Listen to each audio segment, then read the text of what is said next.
And Richard, we have another guest at the half hour. Okay, So we'll be ready for him.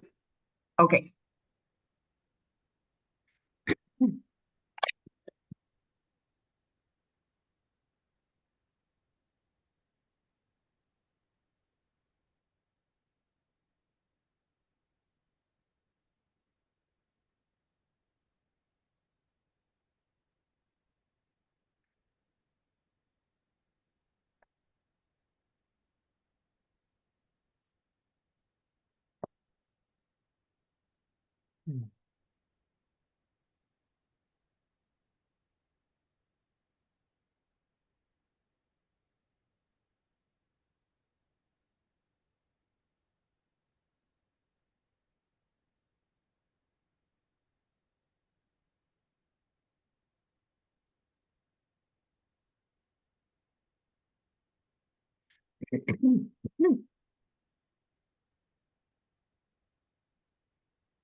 Welcome to the Arts and Antique Radio Show, where your host, nationally recognized certified appraiser Elizabeth Stewart, Santa Barbara's treasure sleuth, will help you put a value on the treasures in your own home.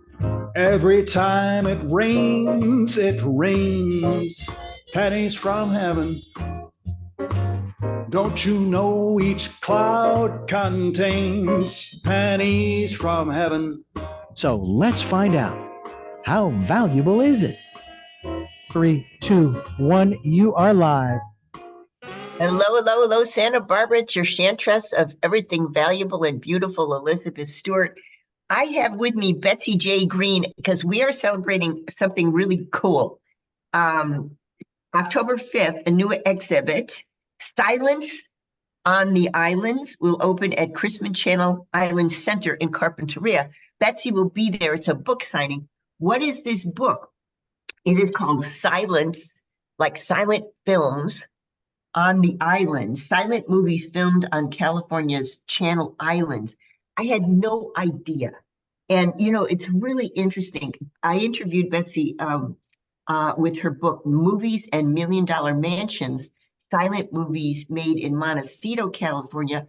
And that book went to my mom's nursing home in New York. I sent a copy. I bought another copy, sent a copy to my mom in New York. She loved it. She had no idea. I mean, it's such an interesting thing. Betsy got interested when she started, when she was writing her books way back when, and she was researching the Flying Ace Studios, and she became interested in the cinema that was made in our area. And then this latest book, who knew? There's pictures, if you go and take a look at the book itself, there's pictures of semi-naked women lounging on I think it's one of the islands, Channel Islands. Which island was it, Betsy? Santa Catalina. I think it was Santa Cruz Island, and I think it was mermaids in Peter Pan.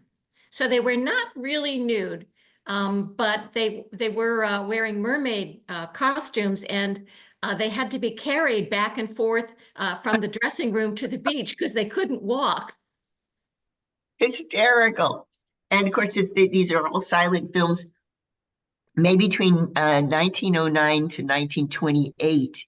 And, then we've got the talkies starting in the late 20s.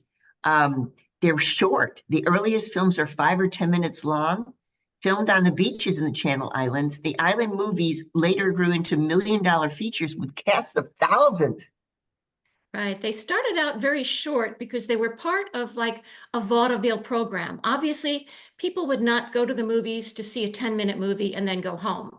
So there were animal acts, there were clown acts, there were pie in the face acts, or there was singing, there was dancing. They'd show a movie and then there'd be more singing and dancing. So it was kind of like a variety show. If you remember maybe the Ed Sullivan Show or something like that, where there were a variety of performers and some funny, some more artistic, but people would go to have a good time. You know what was really interesting, Betsy, just between you and I found it really interesting that, you've got this long career in writing history topics, and you focused, I think, on the visual world. It's interesting to someone who actually has this visual memory, like I do, and what I do in my job. And I found it really super interesting that film really captured you. You know, there's movies and Million Dollar Mansions, silent movies made in Montecito, which was a great book. Behind the scenes of the Flying A, the highlights, hijinks, and hazards of silent film in Santa Barbara. And now we've got Silence on the Islands. Peter Pan, Buster Keaton, Black Pirate. The cover has all these titles. And I find that we had people coming in the teens and the 20s, like Gloria Swanson, Rudolph Valentino, Douglas Fairbanks, Buster Keaton, Oliver Hardy, Stan Laurel. I have to ask you, what captured your imagination about film? Well, I started getting interested in it about 10 years ago. I started writing about Santa Barbara history year by year. So I was focused on 1914. I did way back when, Santa Barbara in 1914. And so I went through the local papers, and there was a lot of interesting news in the local papers. And one of the things that I looked at was what was playing in the local movie theaters. What did people do for entertainment back then? And then I started looking to see if I could find any of those movies online. Now, only about 14% of the silent movies have survived. They were filmed on a very flammable material called cellulose nitrate. And also the people producing the film didn't think of them as art. They thought of them as a product, kind of like shoes or some other kind of fashion. And they always want you to buy next year's fashion. And there was not a lot of incentive to save something. So a lot of movies did not survive, but some of them did. And a bunch of them are on YouTube and other places on the internet. So I was armed with, if you just go to YouTube and type in silent movie, you don't get very much. But if you know the title of a film and maybe the year that it was produced, and you put that into YouTube, I found a number. I found out of the, there were about 250 silent movies filmed on the Channel Islands that are listed in the book. And I found about 30 of them online. And I will be giving out a list of them tomorrow at the museum exhibit. But it's a great way to see what entertained people, 100 or so years ago, and also see what life was like back then. What were the streets like? What did people wear? What were in the kitchens? It's, to me, a form of time travel to step back into the past, particularly movies that were filmed in areas that we are familiar with. So what's fascinating to me is, it's not easy to get to the islands, and we're talking about 1909. And there were, let's see, your book is saying that there's movies filmed on San Miguel, Santa Rosa, Santa Barbara, and San Clemente, not just Santa Catalina and Santa Cruz. I mean, how did they get there? I mean, we're talking about big casts as well, right, Betsy? Right. Well, initially they used boats to travel, particularly to Santa Cruz. Now there was, after a while, a ferry service to Catalina, and Catalina was closer to Hollywood. There were hotels and restaurants there. People could send a crew over there and maybe work in a weekend so they could have time at the hotels, maybe without the spouses along. And Catalina had a lot going on. Now, Santa Cruz Island had a little bit of that, but in general, they had to go over on a ship and carry all the supplies and electrical generating station, food, etc. For things like the Peter Pan, where they had a lot of kids in the cast. They also had to send over the mothers to take care of their kids. And so it was a big production. It's, to me, in a way, surprising they bothered to do it at all. But Santa Cruz and Catalina were good, particularly if you wanted to film, there were a number of pirate ship movies filmed out there. If you wanted to film a pirate ship without a lot of buildings and utility lines in the background, that was the place to go. And generally the weather's pretty good there, it doesn't snow. And occasionally they would run out of food and have to shoot a couple of wild pigs and roast them until the supply ship arrived. Fantastic, fantastic. I would love for you, I think Richard, I think we'll go to quick break because when we get back from the break, I want to have Betsy tell us her favorite story. And I'm looking for some scandal here, Betsy, from the book, maybe. So let's go to quick break. And I just want to give another shout out. Saturday, October 5th, the new exhibit, Silence on the Island, about silent films on the Channel Islands, written by Betsy J. Green. This opens at the Christmas Channel Island Center in Carpinteria. And she's going to be featuring book signing, but also throughout the day, a lot of silent films will be playing. So how fun is that? Don't turn that down. Back in a minute with Betsy. Okay, you're clear.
We are coming back in 3, 2, 1. You're live. Welcome back. It's Elizabeth Stewart. I'm talking with Betsy J. Green about her new book, Silence, like silent film on the islands. And we're talking about our own Channel Islands. And during the first part, like as you said, the first quarter of the 20th century, 1909 and 1928, a destination for filmmaking was San Miguel, Santa Rosa, Santa Barbara, San Clemente, Santa Catalina, and Santa Cruz Islands. And I guess the most popular place to film was Santa Catalina, hearing what Betsy's saying now. And I asked Betsy to, you know, a salacious and scandalous story, perhaps, that happened on the islands, and the year it happened and who it involved. Betsy, would you tell us? Okay, well, I have a couple of wild tales, but I don't know about salacious and scandalous, but I'm sure they were talked about for a long time. Back in 1916, out on Catalina Island, there were a group of people making a movie called To Have and to Hold. And there was an actress in it called Mae Murray. And for some reason, it had to do with a shipwreck, which a lot of the movies filmed out there did. So they were filming on some little rock off the coast of Catalina with a couple of boats for crew and cast, etc. And at the end of the day, everybody was tired and they went back to Catalina and sat down to dinner and realized that everybody, each boat, thought that the leading actress, Mae Murray, was on the other boat. And they got down at dinner and realized nobody had her, and they had somehow left her out on this little rock. So they had to go back with the boat to the rock. And in the meantime, she was huddled against a rock in the rain out on this little piece of rock. And they rescued her, and she was fine. Although after that, her nickname was then Mae Ruined instead of Mae Murray. So Marooned, yes. Marooned, yes. Yes, I get it. I get it. Oh, fantastic. There was another movie with Gloria Swanson and Rudolph Valentino, which were two of the biggest stars of the day. Now, Gloria Swanson had started out as a bathing beauty. There were a group of actresses wearing bathing suits most of the time on the beach called the Max Sennett Bathing Beauties. And she was one of the bathing beauties early in her career before she got to be a big star. So she was in the movie called Beyond the Rocks with Rudolph Valentino. being filmed out on Santa Catalina Island. And she knew about this in advance. Her scene was that she would to jump in the water and swim around. Well, she jumped in the water and neglected to tell the director or anyone else that even though she had been a bathing beauty, she really couldn't swim at all. So Rudolph Valentino had to jump in and save her. And he could swim. Yes, fortunately. Yeah, he was very athletic. He was a very good dancer, which was his prior career before being a movie star. And then there was one more. Go ahead. And this was a man who was disguised as a woman. Now, apparently, I don't remember the name of the movie for this one. The movie was The Man Who Didn't See Tomorrow. I don't remember the date. But supposedly the actress was supposed to fall in the water, but I guess she told them in advance she didn't swim. So they made up one of the stuntmen to look like her and jump in the water, or it was some kind of a little canoe or something. And this is another one where they got confused, and the guy in the canoe just circled around for hours and nobody picked him up. And finally, a cruise ship came by and he, hollered to them, and they picked him up, and they said, well, who are you? And he said, well, if you hadn't picked me up, I would be the man who didn't see tomorrow. So. Wow. So, okay. Okay, a couple of questions. If you had to go back and be the leading lady with any of the men that you're describing in the book, in the silence, who would you pick?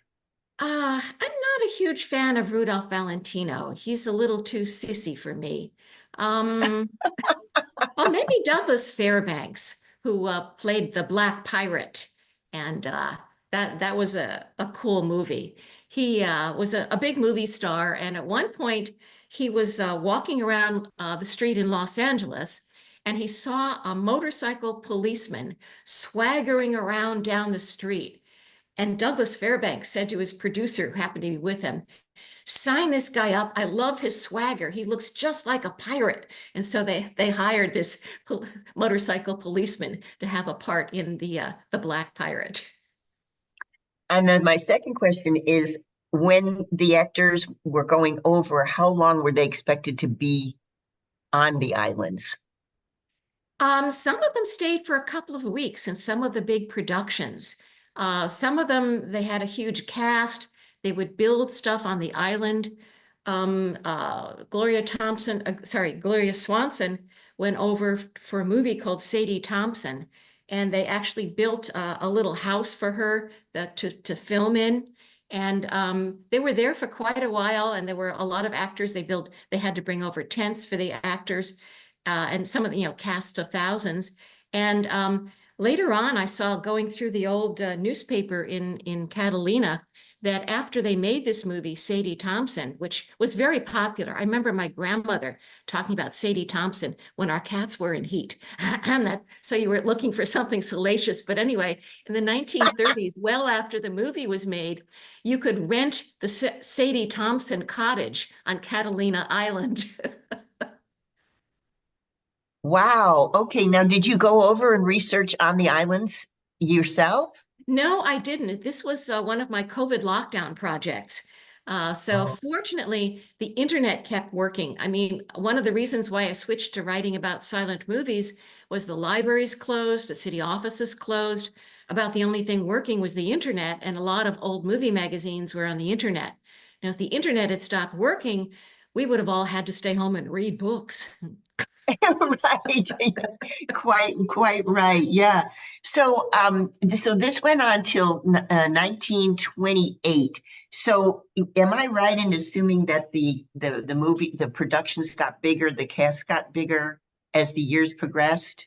Yes, they did. Yeah, some of them were huge. I think Ben-Hur, The Tale of the Christ, had thousands of people, and they had cafeterias and tents and everything like that. They got to be huge. But then when sound came along, there was a huge earth change. People, starting about 1924, a lot of people started to have radios. I'm writing about a book about 1924 right now.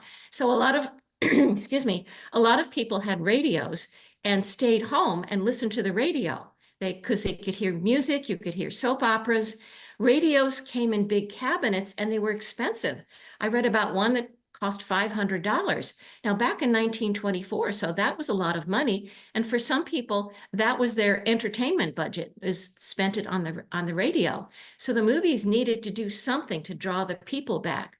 So they started investigating sound, and they were not really sure how to do it with the technology. And for a while, there was an interim period when movies were released with sound but not dialogue, because they hadn't figured out the synchronization yet. And it looks pretty weird if you have, the hero saying, no, let me go, and the heroine saying, oh, now I've got you.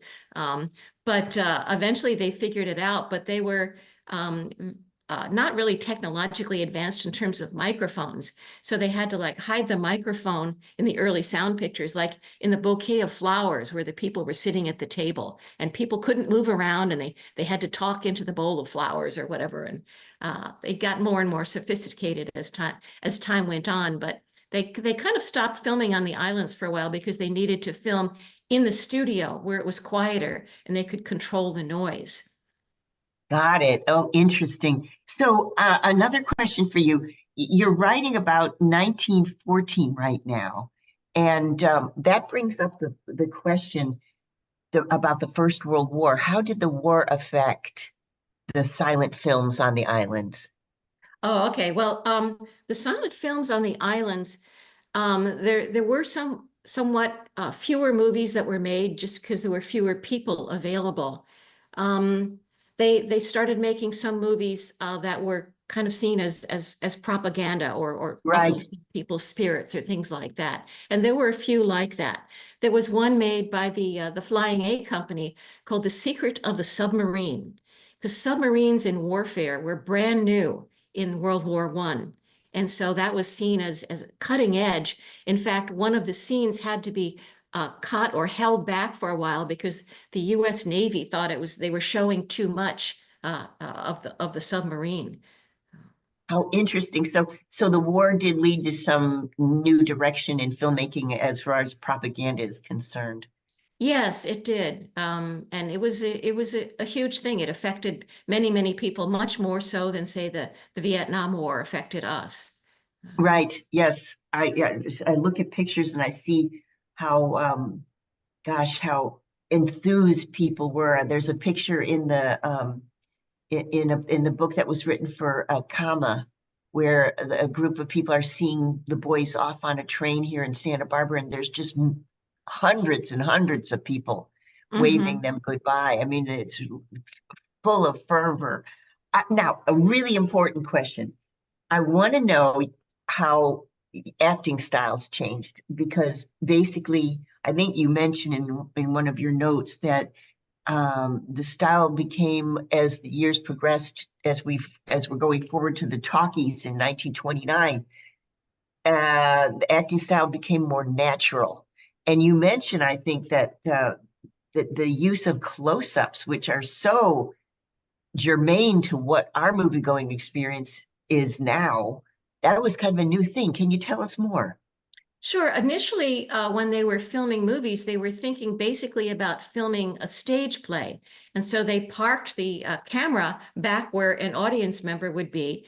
And so you could see, as if you were in, row 25 or something like that. And there was also the thought by some people that movie patrons would feel cheated if they didn't see the whole body of the person, head to foot. And so close-ups were sort of thought about as something strange and like, well, I don't know if people are going to like this. However, when I watch a lot of silent movies, I sometimes have trouble figuring out who the various characters are because I don't see them close up. You just see the whole body, and it's a guy wearing a suit and another guy wearing a suit, and which one was that? And without seeing the face close up, it's kind of difficult. It's also a little more dramatic if you somebody's assembling a bomb or something, if you can see a close-up of the fingers in the bomb, but if you can only see the person from head to foot and see the fingers on the bomb, it's hard to see what's going on. I think that's really interesting what you just said, that the experience was supposed to be sort of akin to the theater going experience. Right, And that, yes.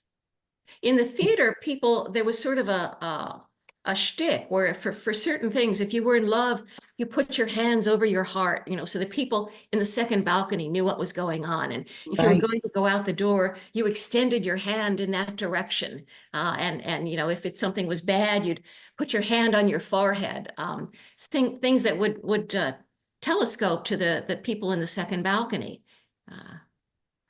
Right. So that carried through to the silence. Is that what you're saying? That Yes, it was yeah. very much. But little by little things, people began to realize that the movies were different and they could do more with less, actually.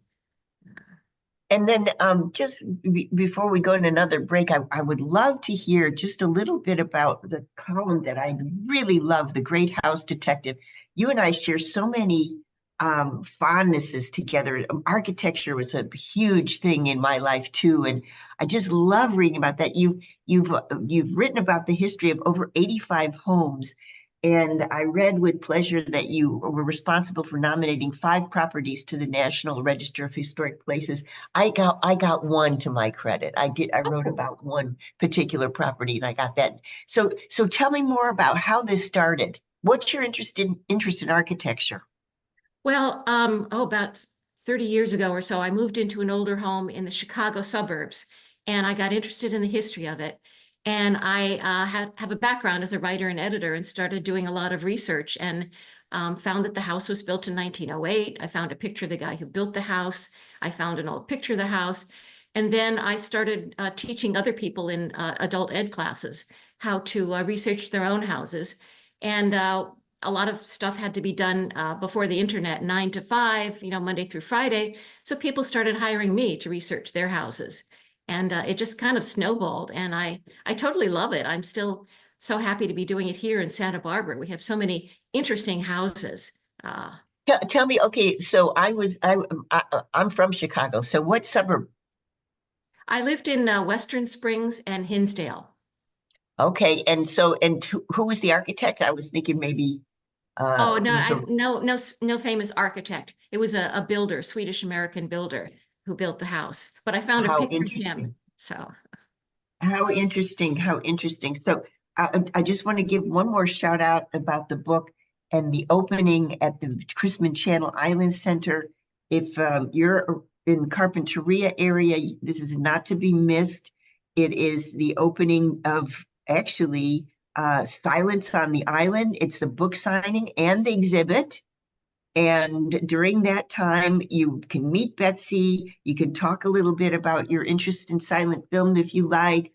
Talk about Gloria Swanson, Rudolph Valentino, Douglas Fairbanks, Buster Keaton, Oliver Hardy, Stan Laurel, some of the pirate films that were made, beach films, nature, shipwrecks, mermaids, all of those things that are going to be featured. And this is October 5th. If you are around the Carpinteria, please stop in the Chrisman Channel Island Center. The book itself is available at all of our local bookstores, and it's and like at the museum. Right. Okay. And then also I want to mention it's large format. I love that because it's really easy to see in on one page what you're looking at. And I love that. And it's inexpensive. I think it's $25. Yes. And of course you can also buy the book on Amazon, by the way. Yes. So. And I'll be bringing some historic cookies. Oreos, 1912. What did I say that again, Betsy? I'll bring some historic cookies, Oreos, which date back to 1912. Those are going to be really hard cookies, aren't they? No, that's amazing. I did not know Oreos were invented in 1912. How cool is that? All right, Betsy, thank you so much for joining us. Thank you. Good to be here. And Richard, when we get back from the break, I want to introduce you to an artist who's showing at the Architectural Foundation Gallery. I stopped in on Wednesday to take a look, and they're delightful, very surprising, small works. And Caroline Hubbs will be with us at the end of the break. So don't turn that dial. Thank you for being with us. And this is Elizabeth Stewart. We just finished a wonderful conversation with Betsy J. Green, her new book, Silence on the Island, available at all of our local bookstores, Amazon, talking about the silent films, over 250 that were made on the Channel Islands. Absolutely wonderful read. Don't turn that down. Back in a minute. Okay, Thanks, Betsy. you are clear. Very interesting. All right. Thank you. And I'm going to have to work on strengthening my choppers for those Oreos. Oh. Well, actually, Oreos were a copy. There was an earlier cookie called Hydrox, which I kind of yes. remember. They date to 1908. So, but the Oreos took over. Very Who knew, cool. Very right? cool indeed. All right. I think your guest is in the room, but has not shown themselves yet, or at least I let them in. They are there and need to turn on their audio and video, please. Okay. All right. Bye-bye. So long, Betsy. I'll send you a copy of this. All right. Thank you. That'd be great. Good questions.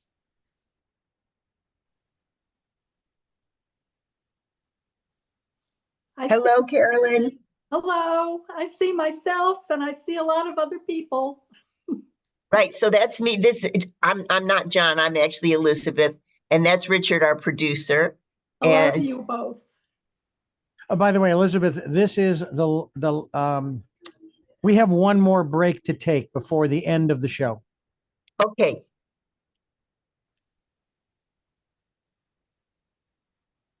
The Santa Barbara City College Vaqueros return home to continue National Northern League play and to go for their second win of the season on AM 1290 and FM 96.9 as the state's 37th ranked Vaqueros battle the state's 9th ranked Ventura College Pirates. And you can hear all the action live on AM 1290 and FM 96.9. I'm John Martin. Join me from beautiful La Playa Stadium in Santa Barbara Saturday night, beginning with the pregame show at 5:45 p.m., kickoff 6 o'clock, right here at your home for Santa Barbara City College football.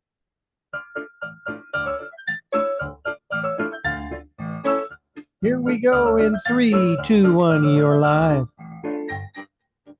Welcome back. It's Elizabeth Stewart, and I had a really kind of a cool experience. I was stopping in to buy my tickets for the AIA architectural tour this weekend, which is always fantastic. And I happened to fall in love with some of this wonderful work hanging on the walls of the Architectural Foundation Gallery. Carolyn Hubbs is the artist, and we're going to speak with her in a minute. So what was interesting to me about these is that, you know, I look at art as part of my job, and they are kind of landscapes, but they're not. They're kind of abstracts, but they're not. And when you see pictures, like I looked up Carolyn online, when I see pictures, I think of them as much larger than they are. In reality, they're diminutive, and they're lovely. And I read from her that she looks for the strongest element in a scene. So let's say, how can I put this to you, dear listeners? So let's say you're looking at something and there's something very strong about, let's say there's a shape in what you're seeing, and that shape becomes the dominating figure in the composition. Well, that's what Carolyn is writing about when she describes her work in her artist statement. She looks for that strong element in the composition, and then she builds the composition around that strong element. Did I explain that right, Carolyn? Yes, you were right on. I look for the geometry. That's where I'm the most comfortable in the world. How did that start? I mean, a lot of, because you don't necessarily think of, well, you're saying that you kind of are an abstract artist who works in plein air style or plein air. So is it that you're painting outdoors, or you are actually following the tenets of the plein air painters? I am drawing outdoors, but then I'm coming back and synthesizing it into my own take on what I was looking at. And this begins like when you're a child and you look out a window. Well, there's this big rectangle with lots of little rectangles in it. So I think that is where I'm the most comfortable. So now I have ventured out of the house and I look at the real world right there. So, okay, so you're talking about that you're actually seeing like a child. So I find it fascinating when you talk about that you're starting with the geometry of what you're looking at. Because here again, I'm like, okay, so how does that work when you're looking at a landscape? Well, I'm looking for the geometry that I can relate to. So it may be a zigzag, it may be the way a road curves, it may be a tree reminds me of a lot of half circles, something that I can latch on to. And then I will develop that and develop the landscape around it until it's a painting that's really no longer a landscape. It's a lot of geometric shapes. That's what I mean, that's the impression I got when I was looking at your work. It's like, okay, I know that the initial orientation is of landscape. You know, the landscape, when we think of landscape, we think of the horizon line, the midground, the background, you know, the anchor of the piece, the composition anchor, the direction in which you enter the piece.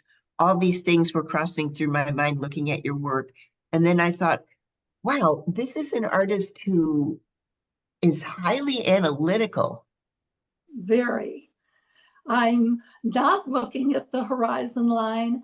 I'm finding the shapes, rearranging them in a way that makes me comfortable, but still reminds me of my experience at that moment in the landscape. So, okay, this is a question for you then, Carolyn. So when you talk about the experience, how do you put that onto a two-dimensional plane? Well, as I said, I'm experiencing the geometry that I can find. And then I'm developing that. I'm starting with colors that are very enhanced. So I'm not a naturalistic color person, as you can tell from looking at my work, but it's grounded in reality. There are blues and greens and yellows. Right. Okay. So now I have a really interesting connection with you in that when I first started years ago, I mean, it must have been 15 years or so on this radio station, our museum was giving a show to Charles Garabedian. And yeah, and so he was one of your teachers at UCLA Extension. And Charles Garabedian, and I interviewed him, had the good fortune of interviewing him. And his work is incredible, but nothing like yours at all. So tell me, what was your experience with Charles? Well, first of all, he was such a nice man, so supportive, but we were doing drawing and we were doing figurative drawing. Yeah. And he taught me how to turn a figure. And all of these things, you know, are just in your vocabulary.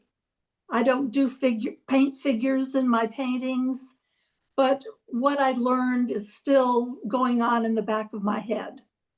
He was a wonderful teacher. I just love his work. His work, to me, is kind of mythic. Yeah. You know, his figures they take on a sort of a mythic and a big, larger than life proportion. I had one of his drawings in my office for years and years. I don't know where it went, but it's a copy of one of his drawings of a woman in water, a nude in water, a figure of a woman in water. And you can see she's sort of floating in the water. Absolutely fantastic. And also, I know the work of Rick Stitch as well, another of your teachers. Also, you studied figuration with him as well. Yes, but mostly, well, it was painting the figure. We were painting the figure in the landscape. So it encompassed everything.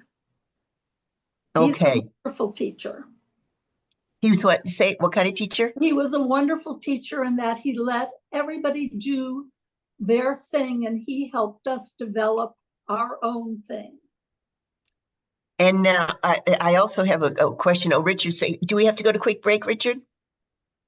Okay, but let's go to quick break. And then I want you, Carolyn, during the break to think about a question. I want to know the relationship between your syncopated analytical work and your love for jazz. Oh, okay. I want you to think about that. Let's go to quick break, Richard. We get back. Carolyn's going to tell us a little bit about how jazz fits into her oeuvre. Don't turn that down. Okay, and you are clear.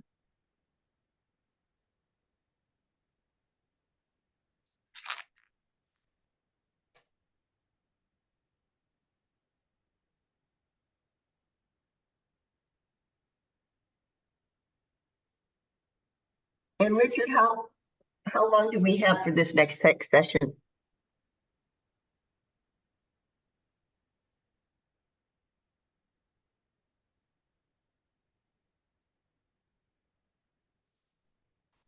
You'll have about 8 minutes to the end of the program. I'll give you the cue. About 8 minutes. It's 45 now. No, it's not. What the heck am I looking at? Yeah, 45.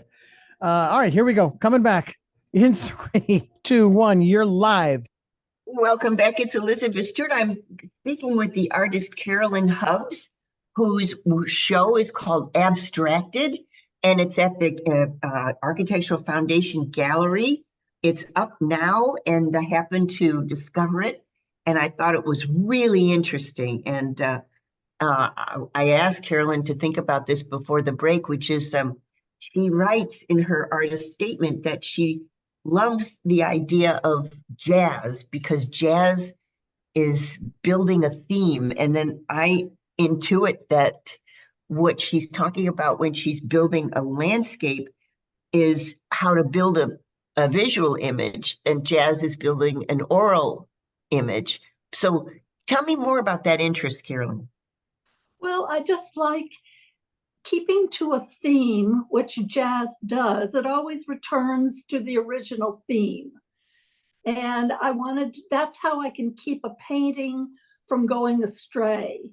If I keep returning to the geometries, I always like to put in something that isn't quite geometric. Maybe it's organic, and that's like going off on a riff. But then you always come back. So everything is balanced for the geometry. I understand. Okay, then your influence, it's funny because the influence is in jazz that you love Bill Evans. Did I get that right? Yeah. Yes. During COVID, that's all I listened to. Just to get you through the pandemic, you listen to Bill. That's right. I love him too. I love him too. And some of the really early things that he did, that are on YouTube, and it's so interesting to see, his quartet. It's a quartet or quintet, but anyway, yeah. I'm not sure. Now, my final question for you. I want to know, because when I was looking at your work, I was intrigued by your titles. Oh, really? That's my poetry. Okay, tell me more. Well, it's not really poetry, but that's a whole part of it too, is to look at something that I've done and what is the first thought that comes into my head. And it just makes me happy to be able to add that to the visual. So give me an example. So now there's one piece that I saw in the show. It's called, the title of it is Tree Creating Itself. Yes. Okay, so tell me how did that generate itself? Because I was making all the marks that are in the center of that kind of round shape.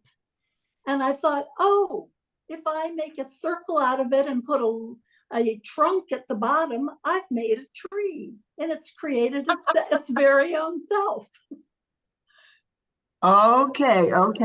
Now tell me about Chorus Line. Chorus Line are a group of trees on the line of the Vltava River in Prague. And I just thought the way the lines at the bottom danced, it could have been the Rockettes. So Chorus Line came into my head.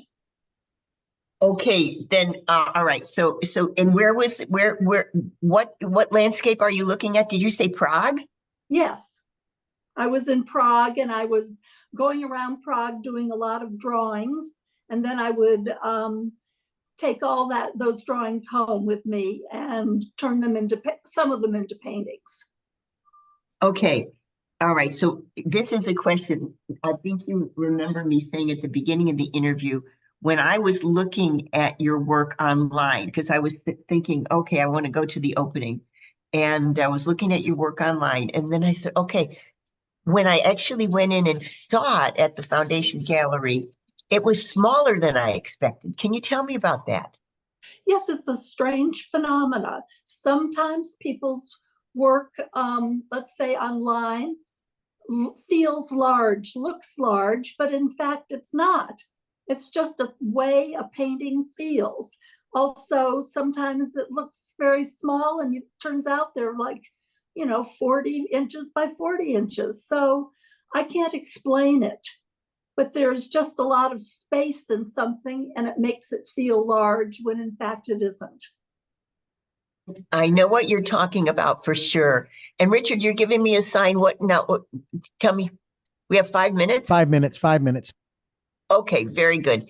All right. So the scale, yes. And that surprised me because I did expect the work to be larger, but I was delighted that it was as small as it was because you can digest them. There's a statement there. And you're seeing them, you're digesting them very quickly and understanding what they are saying to you. I thought it was marvelous. So a question for you. When do you work? Do you work best in the morning, at night? What's your time? Best in the morning. And these are small because I almost think of them as handwork.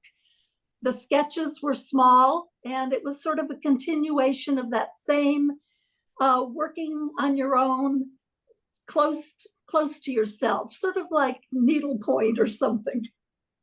Right. Okay. Well, that's kind of an interesting analogy because I had last week, Carolyn, I had a number of expert quilters, people that made quilts, because there's a quilt show going on right now at Earl Warren. Right. And I had expert quilters and they looked at everything in terms of the geometry because you have to if you're quilting.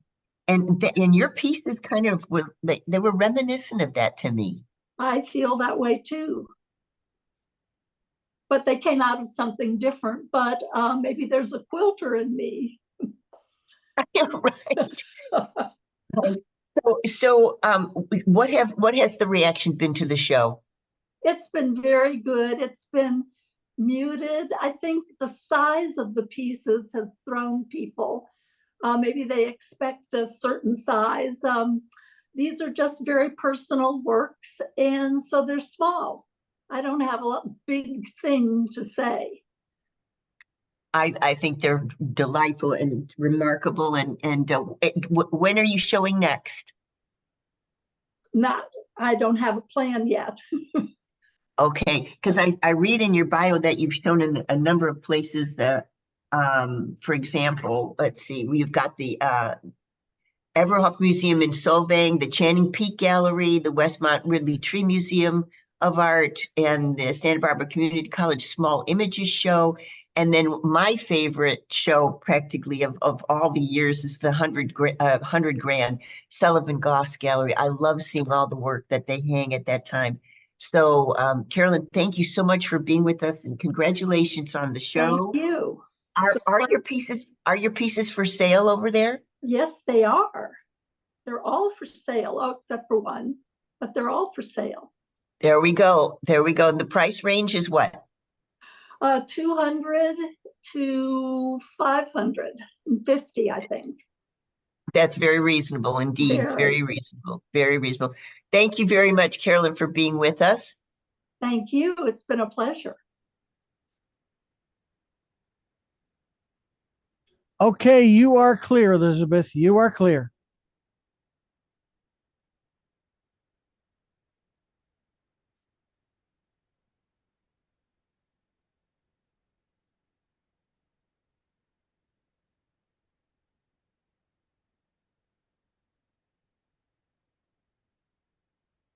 And that is a wrap. Thanks so much for being on the program. Thank you. Bye-bye. Bye.